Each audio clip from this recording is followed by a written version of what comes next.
T Narasipura ತಾಲೂಕಿನ mini ವಿಧಾನಸೌಧದ ಮುಂಭಾಗ ಸಂವಿಧಾನ ಶಿಲ್ಪಿ ಡಾಕ್ಟರ್ ಬಿಆರ್ ಅಂಬೇಡ್ಕರ್ ಅವರ ಜಯಂತಿಯನ್ನು ಆಚರಿಸಲಾಯಿತು.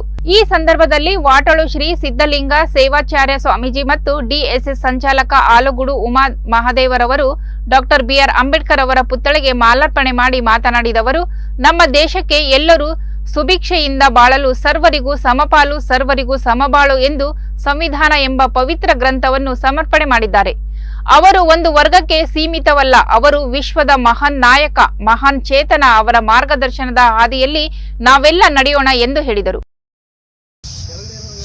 ಬಿಆರ್ ಅಂಬೇಡ್ಕರ್ ಅವರ 133ನೇ ಜಯಂತಿ ಸಮಾರಂಭದಲ್ಲಿ ಇವತ್ತು ನಮ್ಮ ಟಿ ನರಸೀಪುರದಲ್ಲಿ ಎಲ್ಲ ಸಮಾಜದ ಜನತೆ ಅವರಿಗೆ ಗೌರವ ಸಮರ್ಪಣೆಗೋಸ್ಕರವಾಗಿ ಇವತ್ತು ಅವರ ಜನ್ಮ ಆಚರಣೆ ಮಾಡ್ತಾ ಇದ್ದೀವಿ.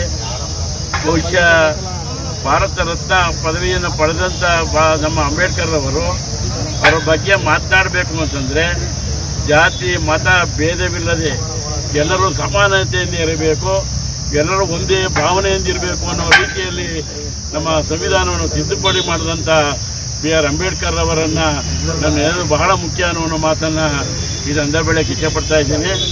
ಒಮ್ಮೆ ನಾವೊಂದು ಕಾರ್ಯಕ್ರಮಕ್ಕೆ ಹೋಗಿದ್ದೆ, ದೊಡ್ಡ ಕಾರ್ಯಕ್ರಮ ಅದು. ಅವರ ಸ್ಟ್ಯಾಚ್ಯೂ ಉದ್ಘಾಟನೆ ನಾನೇ ಉದ್ಘಾಟನೆ ಮಾಡಿದೆ. ಸುಮಾರು MP ಇದ್ದರು, MLA ಇದ್ದರು, ಮತ್ತು ಅಂಬೇಡ್ಕರ್ ಅವರ ಮೊಮ್ಮಗ ಪ್ರಕಾಶ್ ಅಂಬೇಡ್ಕರ್ ಅವರು ಕೂಡ ಇದ್ದರು. ಆ ಸಂದರ್ಭದಲ್ಲಿ ಮಾತಾಡ್ತಾ ಒಂದು 25,000 ಜನ ಇದ್ದರು. ಆ ಸಂದರ್ಭದಲ್ಲಿ ಮಾತಾಡ್ತಾ ಎಲ್ಲ ಏನು ಹೇಳಿದ್ರು, ದಲಿತ ನಾಯಕರಾದ ಅಂತ ಉಚ್ಚಾರಣೆ ಮಾಡಿದ್ರು ಎಲ್ಲರೂ. ಕೊನೆಯಲ್ಲಿ ನನ್ನ ಭಾಷಣ ಇದ್ದಂಥ ಸಂದರ್ಭದಲ್ಲಿ ನಾನು ಮಾತಾಡ್ತೇನು ಅಂದರೆ, ಯಾಕೆ ನೀವೆಲ್ಲ ದಲಿತ ನಾಯಕ ಅಂತ ಹೇಳ್ತಾ ಇದ್ದೀರಿ ಅಂಬೇಡ್ಕರ್ ಅವರನ್ನ? ಅವರು ಭಾರತ ದೇಶ ಜನನಾಯಕ ಅಂತ ಹೇಳ್ಬೇಕು. ನೀವು ಯಾವುದೇ ಕಾರಣಕ್ಕೂ ನೀವು ದಲಿತ ನಾಯಕರು ಅಂದ್ಬಿಟ್ಟು ದಲಿತರಿಗೆ ಒಬ್ಬರಿಗೆ ನಾಯಕರಲ್ಲ. ಅವರು ಎಲ್ಲ ಜನಾಂಗವನ್ನು ಸಮಾನತೆಯಿಂದ ಕಂಡುಕೊಳ್ಬೇಕೋಸ್ಕರವಾಗಿ ಅವರು ಸಂವಿಧಾನವನ್ನು ತಿದ್ದುಪಡಿ ಮಾಡಿದಂಥವ್ರನ್ನ ದಲಿತ ಒಬ್ಬರಿಗೆ ಓಡಿಸಬಾರ್ದು, ಭಾರತ ದೇಶದ ಜನನಾಯಕ ಅನ್ಬೇಕು ಅನ್ನೋ ಮಾತನ್ನು ನಾನು ಅನೂರ್ ಸಂದರ್ಭದಲ್ಲಿ ಮಾತಾಡಿದಂತ ಉಂಟು.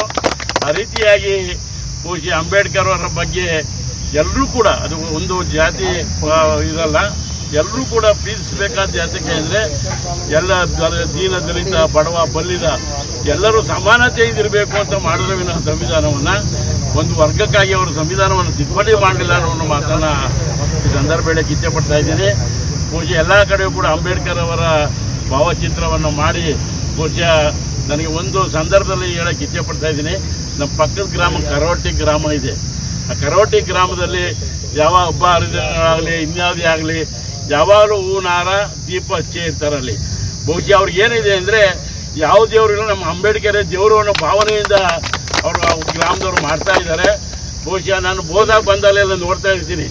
ಆ ದೇವಸ್ಥಾನ ಯಾಕೆ ಮಾಡಿದ್ದಾರೆ ಅಂದರೆ, ಯಾವ ನಾಯಿ ನರಿ ಕೂಡದ ಆ ರೀತಿಯಾಗಿ ಎಷ್ಟು ಗೌರವ ಪೂರ್ವಕ ಮಾಡಿದ್ದಾರೆ ಅಂದರೆ ನಾವು ಮೆಚ್ಚಬೇಕಾದ್ದು. ಎಲ್ಲ ಕಡೆ ಮಾಡಿರ್ಬೋದು, ಆದರೆ ನಾವು ದಿನ ಹೋಗ್ತಾ ಬರ್ತಾ ನೋಡ್ತಾ ಇರ್ತೀನಲ್ಲ, ಅದರಿಂದ ಅದೇ ರೀತಿಯಾಗಿ ಎಲ್ಲ ಕಡೆ ಮಾಡಬೇಕು ಅನ್ನೋ ಮಾತನ್ನು ಈ ಸಂದರ್ಭ ಹೇಳ್ತಾ, ನಮ್ಮ ಭಾರತ ರತ್ನ ಪಡೆದಂಥ ಗೌರವ ಅಂಬೇಡ್ಕರನ್ನು ನಾವೆಲ್ಲರೂ ಕೂಡ ಗೌರವಿಸಬೇಕು ಅನ್ನೋ ಮಾತನ್ನು ಹೇಳಿ, ನೀವೆಲ್ಲರೂ ಕೂಡ ಇವತ್ತು ಅವರ 130ನೇ ಜಯಂತಿಯನ್ನು ಆಚರಣೆ ಮಾಡ್ತಾಯಿದ್ದೀರಿ.